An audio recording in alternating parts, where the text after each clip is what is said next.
Yo, what is going on, Time Clan? It is your boy King Tynex here, back with another video, and this is going to be part 5 of the Madara What If. This part is going to be very special since it's basically the ending to the series. And since it is the ending to the series, I would like for you guys to just comment a bunch of what if ideas in, well, the comments below.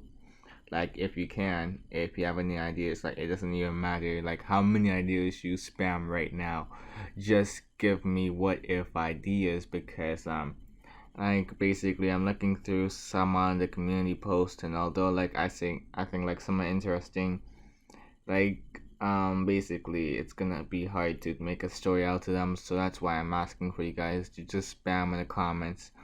And if you guys are in the Discord too, well, if you guys aren't in the Discord yet, join, because the link will be in the description. Now let's get on with the intro. Let's go. In the whipping, I'm whipping the soul out it. Chin the tone when I'm flexing like Pilates. Why you frontin', you act like you somebody. Keep a trail in the ville, how I go by. I was stuck in the rut, I was nobody. I've been looking for something to go body. There's an art to the hustle like yo got it. Kick out a kick back and hit like a new shotty. In the whipping, I'm whipping the soul out it. Chin the tone when I'm Issei had been unconscious for a while. The members of Rias's peerage were concerned. They weren't sure when Issei was going to wake up. Issei was none the wiser about some of the developments ever since Kokobile. It seemed like his condition was only getting worse the longer he was asleep. They were about to diagnose his condition as a full-on coma, but the long-haired boy sprang up out of his bed and began to stretch his muscles. He chuckled, reflecting on his experience within the dream realm. While he was in a comatose state, Madara ended up taking advantage of the situation by going on to place memories of how he ended up using his Mangekyo Sharingan. He was aware of the fact that his reincarnate wasn't as skilled as him just yet, but in this realm they needed to make sure he progressed as rapidly as possible in order to compete with the higher orders. Issei kept those memories in mind for whenever he would practice with his dojutsu, but he was taken out of his train of thought by a familiar masculine voice. It was Sir Zex, who was wearing some pajamas? The redhead underworld leader greeted the young boy. Issei was confused though. Why was Zex here? Sir Zex practically read his mind at that moment though, and began to explain all that happened recently, with him crashing at Issei's place for just a couple days being the least of his concerns. It turned out that Arena genuinely did become reincarnated by Rias as a devil, and she ended up becoming her second knight. Zenobia was also reincarnated not too long after Arena, and she became the House of Gremory's Rook. Issei was surprised, to say the very least. The two people that challenged Asya for how strong their belief was really became devils. Now that was funny in Issei's eyes, although when it came on to Arena, he remembered essentially forcing this on Rias. He wouldn't let Arena die back there after she tried to save Issei from one of Kokobile's attacks. There was another thing that was brought up. The leaders of each faction were coming together in order to form a peace treaty. Although Issei had only recently woken up from a coma, they would appreciate it if he would be able to make it to their conference later on. They wanted to have both the Red and White Dragon Emperor there. Issei would have preferred to begin practicing how to use his Mangekyo in order to use it effectively in battle, but he supposed he could save it for later. After all, this conference seems like something too good to be true. Such strong individuals all in one room would be interesting to see. He would be able to see just how large the gap was.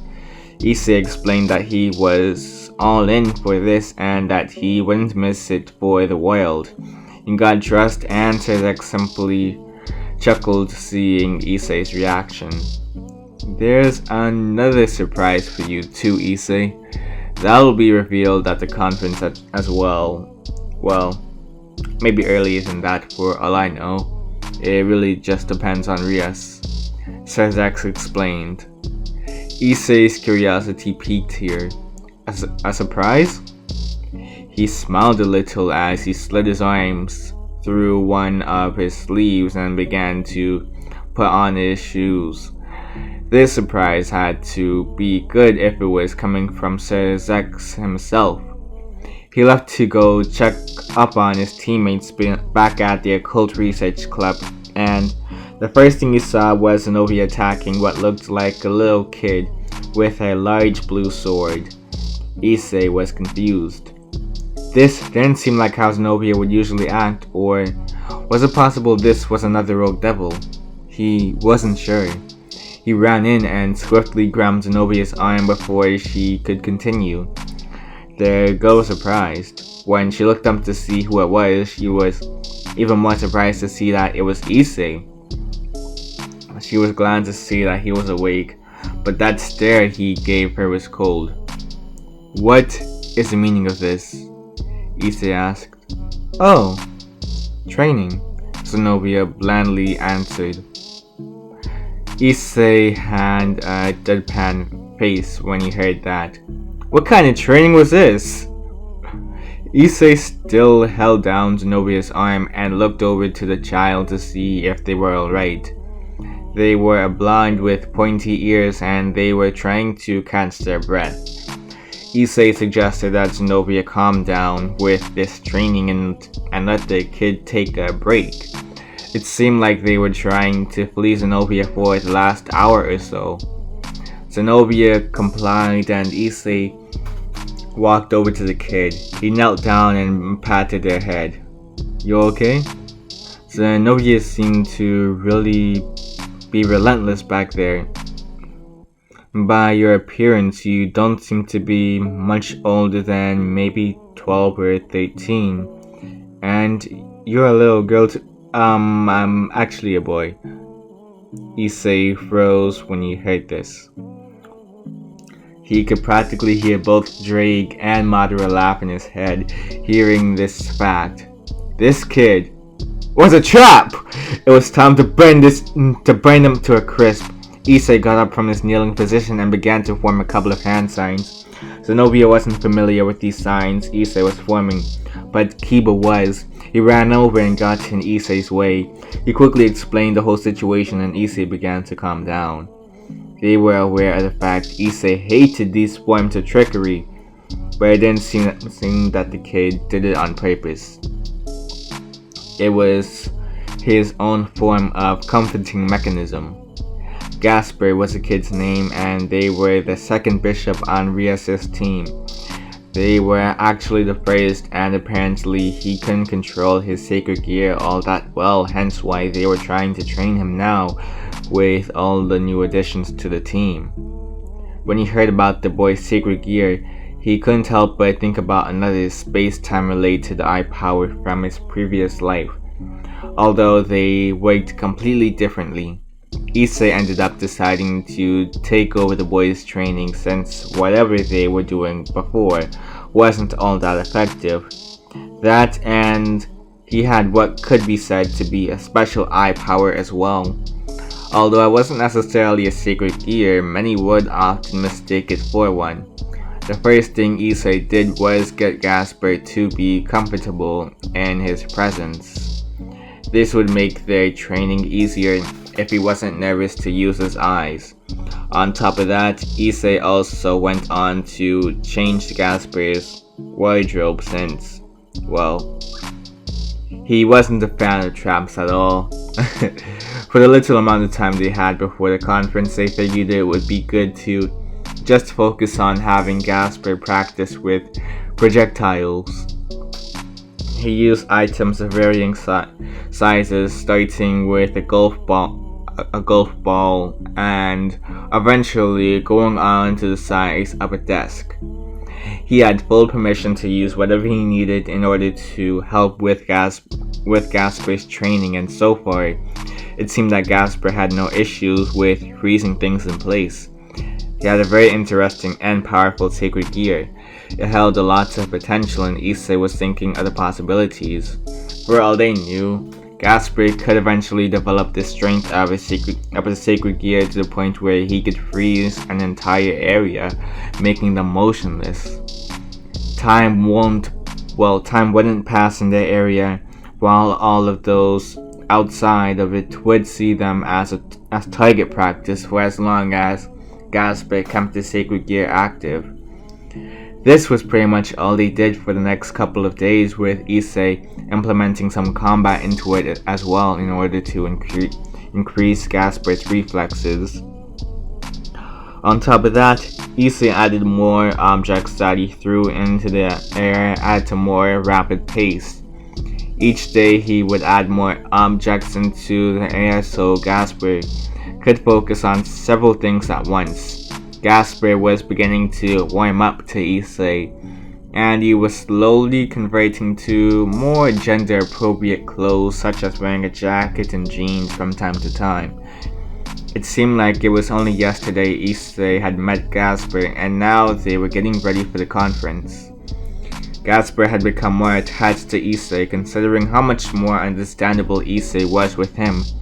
He even bought the younger boy ice cream from time to time whenever he did well with his training for the day, giving him even more incentive to do well. But now they had to focus on if the conference was going to go well between the three factions. Issei was there on the devil's side, hearing what the other faction leaders had to say about their truce agreement. Everything seemed to be going well so far. Azazel even brought up the whole issue with their peace treaty and what that meant for each faction. If they no longer had to focus on fighting each other, they could focus on more productive things such as increasing their numbers again, whether it be through reincarnating people from the different realms or more intimate ways. Issei blushed when he heard what Azazel was trying to imply and covered his face in embarrassment, while the fallen angels leader just laughed at Issei's behavior here. All good things tend to last for long though. Suddenly there was a glow outside of the building's window. Someone appeared within their room and began attacking the individuals within the room. Gasper, for the first time, trying to freeze a person, and it seemed to work. He was scared though. He wasn't sure if he was using too much power here or if they were going to just break out from his imprisonment at any moment. The different faction leaders recognized who this woman was and were preparing to fight the girl. They knew that Gasper's move wasn't going to last long, but it did give them the opportunity to fight. Issei didn't know much of what was going on, but he was aware of the fact that they were in a dangerous circumstance right now. Not too long later, the individual broke out of Gasper's attack. So Zex quickly informed everyone of the situation. This woman was dangerous. She was Kateria Leviathan, and she was a descendant of the old Satan faction. She laughed hearing this and explained that she was here to claim her birthright in the form of killing all of the individuals here. This was war. Right after she detonated the room they were in, the strength wasn't enough to kill them, but it managed to harm the weaker members a little. Not too long afterward, Valley was seen flying up to the same place as Kateria, explaining how he was also going against the rest of the factions now. He had joined the Chaos Brigade, so he would no longer be held down by the restrictions of the factions. He wanted to fight strong opponents, and if he continued to follow Azazel, his dream would never be fulfilled. He looked down upon Issei, not seeing the boy as worth his time right now. Issei tisked. While the leaders focused on fighting off Kateria, Issei and the rest from the two peerages focused their attention on taking down as many other magicians as possible. They were serving as one of the biggest hindrances at the moment. Issei shot several fireballs at the magicians and even used some genjutsus in order to knock some of them out before slaughtering them.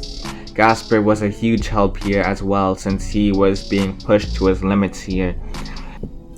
It was a fight for survival after all. Issei was using his boosted gear in order to boost some of his attacks as well. He managed to escape to the ground at some points as well and get behind some of the magicians. Boosted gear also amplifying the strength of his teammates as well. He made sure to especially boost Gasper's strength since it made for the greatest convenience. Issei was breathing heavily by the time he finished off several of these guys, but they kept coming. There had to be a way in order to just get rid of these guys within just a few more moves. Their numbers were extremely large after all. A memory hit Issei though. A memory of Madara forming a Susanoo. It was perfect. He focused on his eyes, switching them to the full Mangekyo, and began to become enveloped in a blue coating of armor. For right now though, it seemed to be a blue skeleton that was formed. The magicians were surprised to see Issei take on this form.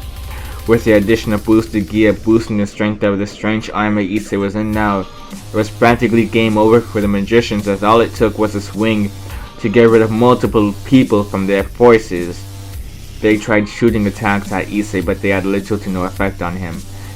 Issei didn't stop there though. He was pushing his limits to the absolute extreme now. Several boosts could be heard all throughout the battlefield, and Issei's Susanoo continued to shift forms. The more the form developed, the more people Issei began to take down. His Susanoo began to look more humanoid, and he eventually even went on to have it be covered with armor as well. There were two sides to the Susanoo. This was probably the most unique form they saw all throughout this battle. There were literally two different sides to this strange armor Issei was possessing that were conjoined by the spine. Two different faces and two different bodies fighting at once. They were in complete unison. There was no blind side to Issei's form. They wielded large swords as well, slicing down on the army. This managed to catch the attention of even Valley at this point. How interesting. You heard about the other dragon emperors though throughout the centuries having different abilities to make them distinct from one another, but he had never heard of anything remotely similar to someone being able to summon, well, whatever this was. Maybe Issei wasn't a waste of a dragon emperor after all, but he couldn't help but notice the fact Issei had yet to show his scale mail armor. Why was this? Valley flew over to Issei in his glorious white armor. He was unaffected by Issei's last attack, which involved him causing shockwaves simply by plunging his katanas into the ground. He wasn't expecting for blue flames to erupt from the ground and eliminate even more other magicians, but he supposed this boy was full of surprises, wasn't he? Even if Issei wasn't as strong as he wanted him right now, he could still prove to be worth little enjoyment before he was forced to retreat. After all, Issei was the biggest catalyst in taking down most of Kateria's army, and she was busy fighting off Azazel. Just testing out the boy's power would be good enough for Valley at the moment. He was even more surprised to see Issei form clones who also managed to form their own giant blue armor, but they meant nothing to Valley. They only served as a minor inconvenience for him. They activated the Divine Dividing, and it didn't last long. Well, for Issei anyway. It didn't take long for their strength to deplete. Not even just that either. It took a couple of divines in order to completely poop these guys and get close to Issei. Issei swung his swords at his rival, but they managed to avoid each and every last one of them. Valley began to cut down on the form's power. It began to downgrade in appearance and strength until they went back to the skeletal form. Issei was frustrated now. He was in a bad position. He wasn't about to admit defeat just yet. There had to be a way in order to just gain an edge here. He used boosted gear in order to regain his strength, but that wasn't getting him very far. He noticed Valley's armor and questioned what that was about. Dragon explained how this was basically what was known as scale mail armor. It was something that both Dragon Emperors were capable of achieving, but Issei was so focused on developing his eyes he never thought about working on that as well. Issei was annoyed hearing that. He wanted this sort of power now. There was a way that Issei could temporarily possess that power. That sort of power though. A sacrifice of sorts would be required though. Issei was willing to give up anything in order to achieve this and at least gain something against Valley. An arm and a leg Issei was willing to give up to achieve the grand scale mail armor. It was rushed though. He was an incomplete vessel for this form, but at least he was pretty strong already to keep the form for a good amount of minutes, maybe an hour at most. It still wasn't enough though. He had to get stronger. Issei formed a quick shadow clone and escaped to the ground in order to escape Valley's wrath for just a little bit. Valley wasn't familiar with these hand signs Issei used, and he figured that Issei was just forming something like one of those fireballs he used in the beginning. He just began to divide his strength even more. The armor meant nothing in Valley's eyes. Issei, the real Issei, got behind Valley though and punched him in the back of the head. He had to make this quick. He wasn't sure about what Valley's intentions were here, but if he was allied with that old faction that attacked them earlier, that meant he was up to no good most likely. He punched Valley in the back of the head and moved on to try and get another punch in, but he failed. Valley grabbed Issei's arm and laughed at his rival.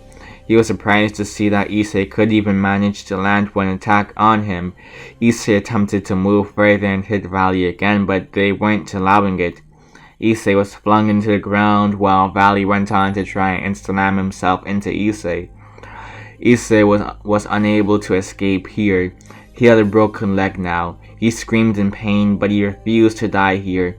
He was about to break Issei's other leg, but Issei was snatched up by Serzex. Issei glared daggers at Valley. Their battle would have to be postponed for now. At least he was able to get a gauge for his opponent's strength and abilities. Valley retreated and that was that. Issei was healed up by Ostia afterward. His goal originally was to take down Valley, but he realized that was impossible. With his current strength, he had to get even stronger and unlock the perfected scale mail too. Issei needed to unlock another thing if he truly hoped to defeat Valley as well. It was something Madara died with, so it should have been capable for him to unlock one day as well. The greatest of jutsus from his own realm, the Renegon! The very first thing they ended up doing after all of these issues was train even harder. It was disguised as a sort of vacation to the underworld, but in reality it was going to be training to the absolute limit, just like Issei liked it. Although they were forced to face one of the former dragon kings, Tanin, however you pronounce it, I don't really care anymore. Issei used this moment in order to test out the strength of his Susanoo and his sealing technique as well. He wanted to see just how well he managed to master it so far. Although they fought for a while, Issei was beginning to wear down on the mighty dragon. He could tell. He smirked, seeing what he thought was a rogue dragon rampaging, being forced to kneel. He used this opportunity in order to use his healing jutsu. Although it came off as difficult for Issei at first with how much they struggled, he managed to actually get some progress. Until he didn't. They began to get stronger. Issei was getting frustrated with this battle and he attempted to get close and personal with the monster's eyes. He just needed one of their eyes to look into his own. He managed to cast a genjutsu on the creature, which left him distracted for a while. It was enough to let Issei catch his breath. He wasn't sure how strong this guy was. Even when they broke out of Issei's genjutsu, he thought he could use his Susanoo again, but that was easily broken through this time around.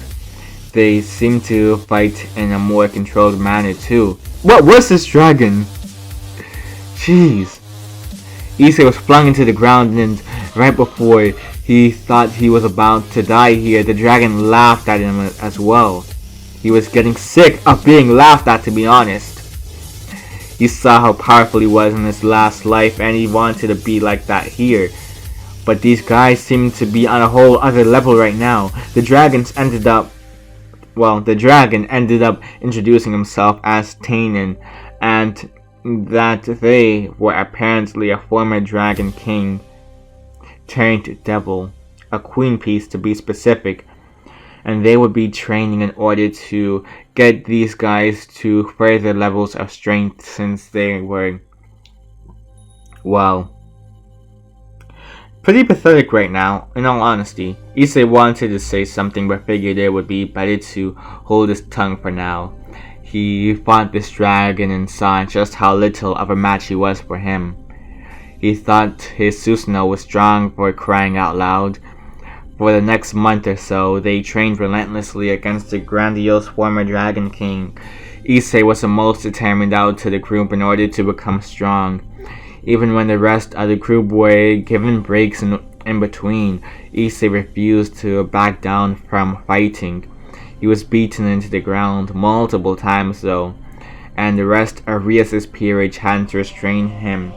Sometimes, since he wasn't giving his body enough time to recuperate. Issei needed to get stronger though. He was desperate. He saw how much stronger Valley was, and he refused to admit to defeat in such a way. He had to become stronger as soon as possible. He needed to at least unlock his scale mail armor. That was something he eventually managed to unlock too, albeit near the end of their training.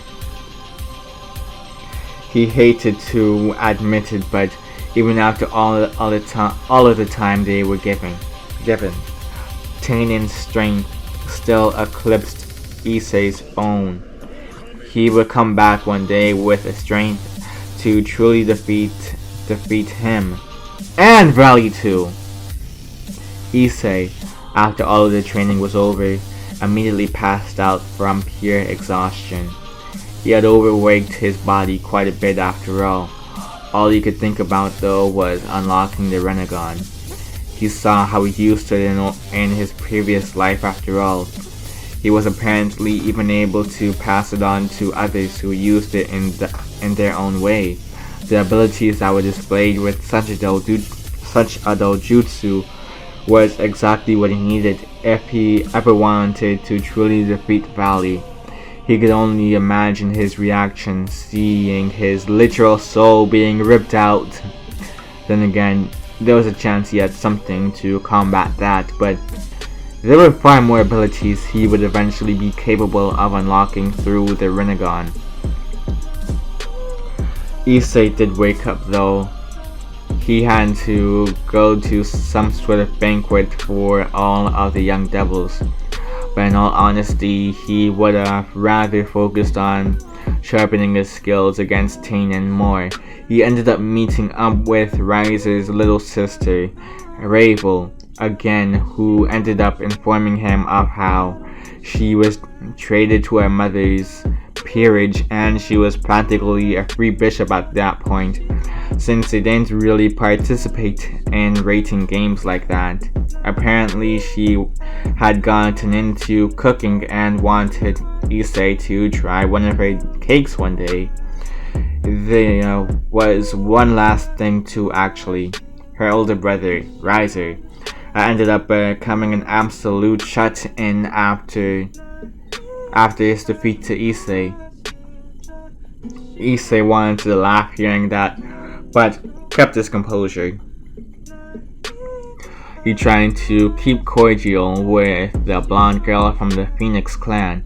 As she left, Issei went to look for the others. He wanted to get out of here as soon as possible. When he found Rias, he saw that she was panicking. He raised an eyebrow. What was wrong with her? As he approached her, the redhead grabbed Issei and began to shake him.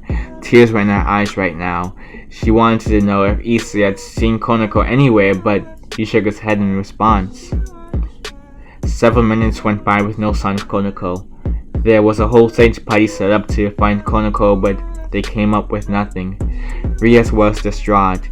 She hadn't just lost her rook, but the one she was meant to take care of. Her eye began to twitch as she realized something. It was her! Of course it was Kuroko. There was no one else who would have a good enough reason to kidnap her peerage member. Even if it seems like something an insane person would come up with. She planned on confronting Konako's oldest sister directly. It was either she faced her or she faced Valley. She was well aware of Kuroko's current allegiance after all. Same for Valley after his grandiose declaration oh so long ago. If they dared harm Konako, she would show them what the name Gremory really meant. She requested their older brother's assistance in finding the location of the Chaos Brigade. He wasn't able to get that sort of information though, much to Rias's dismay. She vowed that she would one day find out where the Chaos Brigade was located though. For now, she had to move on. They had to make up for the loss of Konako and strengthen the rest of the members even more than before. Rias wasn't in the most healthiest of mental states though throughout this training. Konako wasn't faring much better either. Kuroko had finally gotten her hands on her little sister once again and made sure she wouldn't be able to escape her presence again. Although Konako wanted to run, she was under the close watch of Valley as well. She saw how the white-haired boy was capable of manhandling Issei, one of their strongest members, and she didn't feel like going through anything remotely similar to what he had to go through. She was trapped. She could only hope that one day she would be found and returned to Rias. Konako couldn't imagine what Rias was going through either. That was if the redhead even cared about her anymore. She wasn't sure if Rias was even actively searching for her. She probably figured out who snatched her up, and not even Konako was foolish enough to believe that Rias had much of a chance against her older sister. Kiba was livid. He sparred with Issei in order to find a good way to relieve his strong emotions. He wasn't able to defeat Issei in any of their matches, but it did help. He wasn't the only one who was angry or upset. Akino, Arena, and Zenobia were all upset over this. Gaspar didn't even get to know the girl all that well before she disappeared, so he didn't even know how to feel. Issei was cold though. His main goal was strength. If he couldn't unlock the Rinnegan soon, he'd focus on the development of his boosted gear. There had to be more to it than just this scale mill, right? It didn't help when he heard about the whole issue with the rating games getting cancelled thanks to Konoko's disappearance. He thrived with combat though, since that was the only way for him to really develop. There was so much he was lacking in at the time. He needed more power, whether it be through his eyes or the boosted gear, anything that could help him surpass Raleigh. Issei continued to be one of Rias' subordinates for a while, but eventually, enough was enough in his eyes. He wasn't able to progress nearly as much, with Rias constantly telling him what to do. Even with the whole situation regarding Asya, he could have done far more if Rias wasn't constantly trying to lead him. The only reason he ever listened to her was because he was saved by her. She saved his life. After the whole issue with having to retrieve Rias from the dimensional gap and being forced to team up with his rival of all people to do so, he found that he no longer owed the Grimmery household anything. She only wanted him as a tool, and he was completely fine with that. A tool, in the right hands, could be effective in many things. That wasn't the case for Rias though. Rias couldn't even keep track of the people within her peerage. If she was really committed to her role as a king, none of this would have ever happened. Rias was unfit to be a king in Issei's eyes. He had stated all of this to Rias' face. He made his leave right after. Rias wanted to say something in order to stop Issei, but he had already vanished from the room. She was hoping to meet him back at his home, but he wasn't there. Missing papers began to appear across the street a week later. Rias' peerage was slowly falling apart. First it was Konoko, and then it was Issei. One night even Gasper vanished, which made her begin to pull her hair out. Who could have taken him? She broke into tears. She stayed in isolation for the longest. Issei was building up his strength on his own. He was surprised to encounter his adoptive little brother at this point, Gasper, a month after his leave from the Rias Grimmery peerage. They were somehow able to find Issei. Gasper informed Issei of the fact he'd rather be with him than Rias since she was a wreck now. He never really formed as much of a connection with her than he did with Issei. He made sure he wasn't followed too. Issei's heart was warmed hearing that. He let the younger boy stay as they ventured throughout the country, fighting stronger opponents and eventually unlocking greater levels to their own powers. By the time they made it to Kyoto, Gasper had unlocked one of the greatest abilities Issei had ever seen. It was dubbed the Forbidden Invader Balor, the Beast!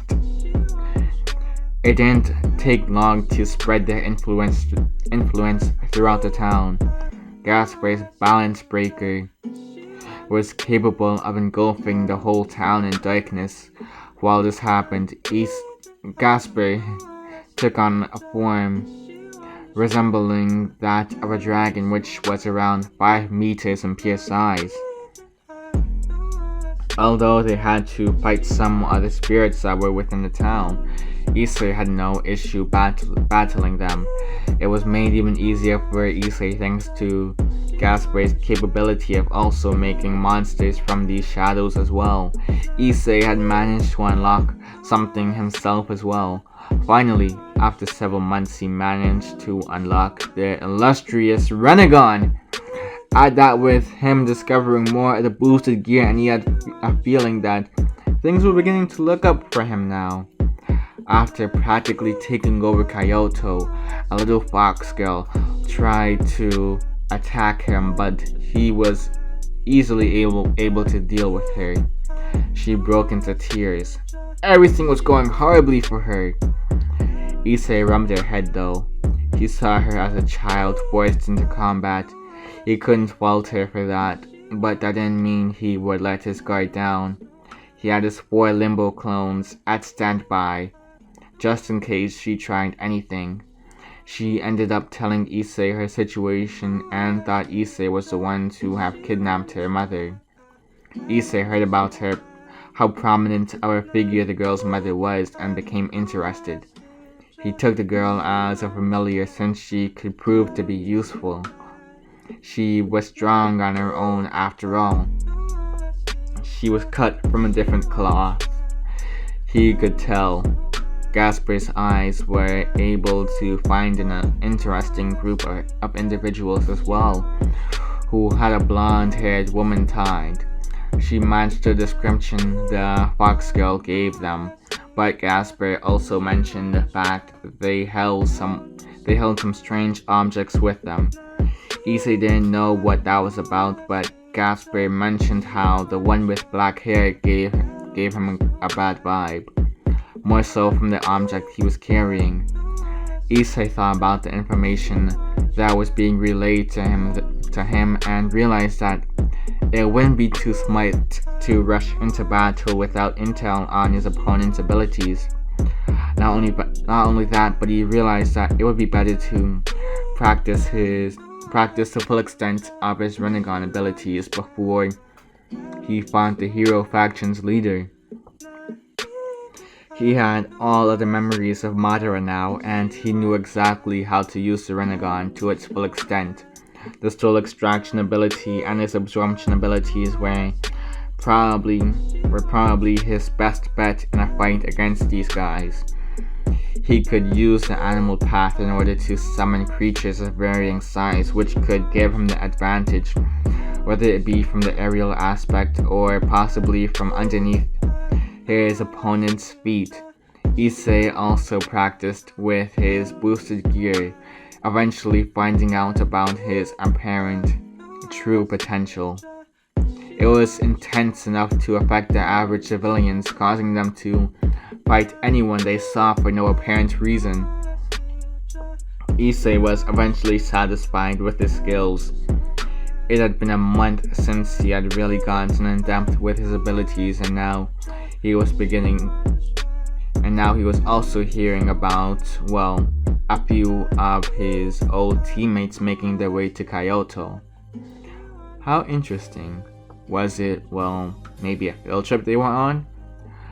Gasper mentioned how they were on a bus after all. That was the least of Issei's concerns though. He sent shadow clones towards the hero faction members and they were able to take down a good amount before getting destroyed. He also saw the leader's abilities here. He doubted that was the full extent to his abilities though. It was probably only a sample of what the man was truly capable of. He could feel it. Gasper froze as many of the hero faction members as possible before killing them off with his monsters. Issei sent his creatures as a distraction. He went in flying on one of his bird-like creatures and glared at the hero faction's leader,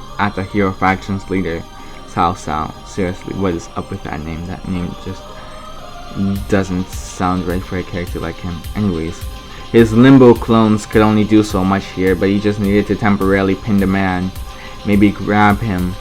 It didn't matter how he did it so long as he could set up the soul extraction as soon as possible. The last thing Issei did was form a couple of hand signs as if he was going to make a smoke screen, but that wasn't the case. Something else happened. That was in the form of a meteor strike. Not one meteor either. There were multiple. And that is how we end this series. Yeah, it is your boy King Tynex signing out. You guys already know the deal. Remember to like, share, comment, and subscribe. Peace!